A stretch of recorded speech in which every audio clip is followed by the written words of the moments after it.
Mesdames et messieurs les présidents des institutions de la République. Mesdames et messieurs les membres du gouvernement. Monsieur le ministre de l'Intérieur et de la Sécurité. Monsieur le ministre, gouverneur du district autonome de Yamoussoukro. Madame et messieurs les ministres, gouverneurs de district. Monsieur le préfet de la région des Lacs, préfet du département de Yamoussoukro. Mesdames et messieurs les membres du corps préfectoral. Mesdames et messieurs les ambassadeurs et membres des représentations diplomatiques. Mesdames et messieurs les représentants des organisations internationales, partenaires de la décentralisation. Monsieur le directeur général de la décentralisation et du développement local. Monsieur le maire de la commune hôte de Yamoussoukro. Messieurs les présidents des fêtières Uvikossi et Arpsi. Mesdames et messieurs les directeurs généraux, directeurs centraux et chefs de service. Mesdames et messieurs les élus locaux. Mesdames et messieurs les représentants des organisations du secteur privé et de la société civile. Honorables invités.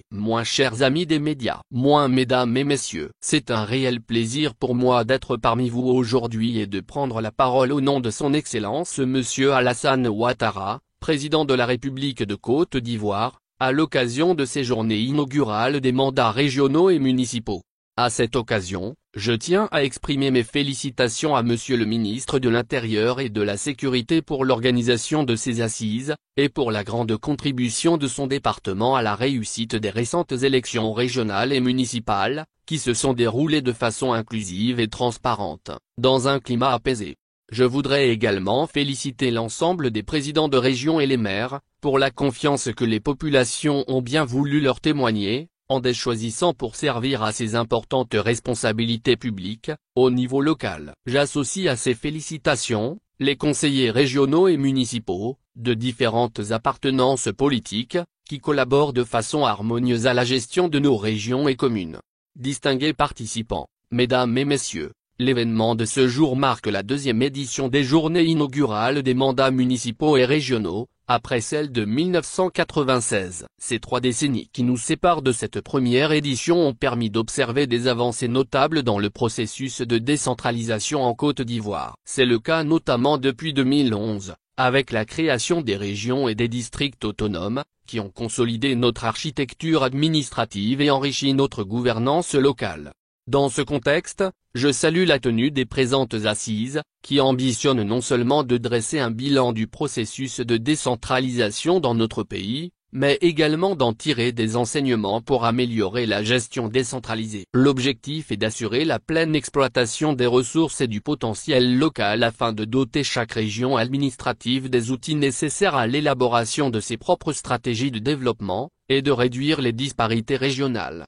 Il est important de rappeler que la décentralisation en Côte d'Ivoire a connu plusieurs étapes. Les premières lois à ce sujet, adoptées dès 1980, ont marqué le début formel du processus de décentralisation en définissant les fonctions administratives pouvant être gérées au niveau local. Ces lois visaient notamment à encourager l'autogestion des collectivités locales par le transfert progressif de responsabilités administratives, techniques et financières de l'État central.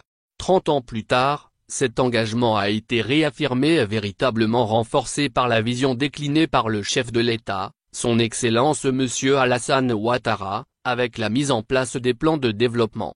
En effet, les 3 plans nationaux quinquennaux de développement conçus et réalisés sous son autorité, ont mis un accent particulier sur la décentralisation, en apportant des réponses plus efficaces et plus ciblées aux besoins locaux.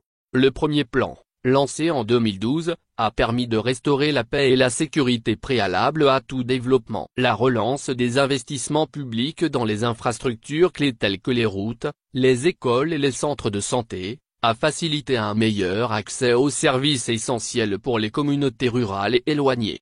Le deuxième plan, de 2016 à 2020, a accordé une place importante au développement des infrastructures économiques, de même qu'un écosystème nécessaire à la création de pôles économiques hors de la capitale, contribuant ainsi à une répartition plus équitable des opportunités économiques à travers le pays. Le troisième plan en cours, fait du développement régional équilibré l'un de ses piliers. Il adresse en profondeur la question de l'aménagement optimal de l'ensemble du territoire et la valorisation économique des potentialités des régions, avec la recherche de l'équilibre entre les régions, les villes et le milieu rural. À cet effet, l'avènement des districts autonomes ambitionne de renforcer la synergie des initiatives des collectivités décentralisées et de l'État central, pour un meilleur impact de l'action publique sur les populations. Chers élus, distingués invités, mesdames et messieurs, comme nous pouvons le constater, l'évolution du processus de décentralisation au cours de la dernière décennie apporte une réponse concrète à la problématique du développement inclusif et de prospérité partagée à travers tout le pays.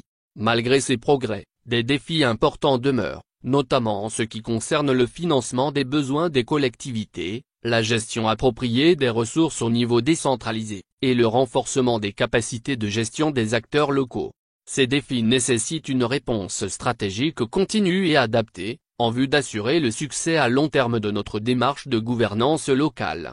Le premier défi, comme je viens de l'indiquer, concerne le financement adéquat des collectivités locales, pour valoriser de manière optimale leur potentialité. En effet, le succès de la décentralisation a souvent été limité par un déficit de ressources financières, entravant la capacité des collectivités à assumer pleinement leur rôle administratif et de développement. Au-delà des ressources allouées par l'État central, il est impératif que les collectivités puissent mobiliser des ressources additionnelles. À cet égard, la dernière décennie est marquée par l'urbanisation rapide et d'importantes avancées au niveau de l'industrialisation, permettant la création de multiples opportunités et activités économiques dans les régions. Il revient aux collectivités d'exploiter efficacement tous ces atouts, en vue d'une mobilisation plus importante de ressources locales, pour couvrir leurs besoins financiers. Dans le même sens, il est également important de créer des conditions favorables pour permettre aux collectivités de lever des emprunts publics. Cette approche est désormais ouverte par la réglementation régionale de l'UMOA, qui offre la possibilité aux collectivités remplissant certaines conditions, de mobiliser des ressources d'appoint sur le marché des capitaux. Ces nouvelles possibilités amènent au deuxième défi, qui est celui de la bonne gouvernance et de la bonne gestion. Ce défi exige de la part des acteurs locaux une gestion rigoureuse et transparente des ressources collectées et des investissements réalisés. Dans un contexte de gouvernance décentralisée, la transparence n'est pas seulement une attente légale ou morale. Bien plus, il s'agit d'une exigence pratique de redevabilité qui renforce la confiance entre les citoyens et leurs représentants. Cela rassure et attire également davantage les investisseurs nationaux et extérieurs. La bonne gouvernance doit être partagée à tous les niveaux de responsabilité, et aucune entité de gestion publique ne doit échapper à cette obligation de transparence, d'efficacité et de rendre compte de la gestion publique. Le président de la République y attache le plus grand prix, et nous y engage tous. Le troisième défi est le renforcement des capacités de gestion des acteurs locaux, indispensable pour assurer l'efficacité de la décentralisation. Les collectivités locales, dotées de nouvelles responsabilités financières et administratives, doivent avoir les capacités nécessaires pour les gérer efficacement. Cela implique le renforcement de capacités des acteurs locaux à travers notamment des formations ciblées axées sur la gestion financière, la planification stratégique et les opérations de développement durable ainsi que l'intégration des technologies modernes de gestion et de communication qui peuvent améliorer significativement l'efficacité des services publics locaux.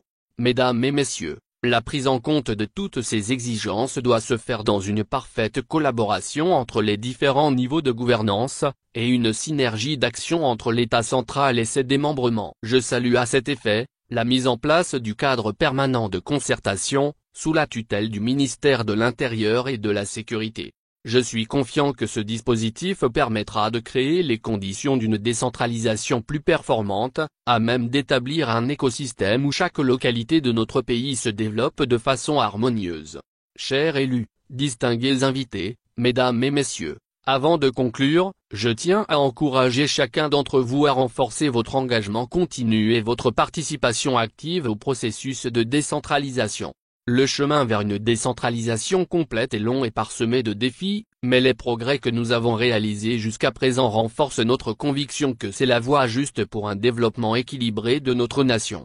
Je vous exhorte donc à tirer le meilleur parti de ces assises afin de faire de vos collectivités des modèles de progrès pour le bien-être des citoyens. En vous souhaitant à toutes et à tous une mandature pleine de succès, je déclare, au nom du président de la République, son Excellence Monsieur Alassane Ouattara, officiellement lancé, le mandat quinquennal 2023-2028 des régions et communes de Côte d'Ivoire.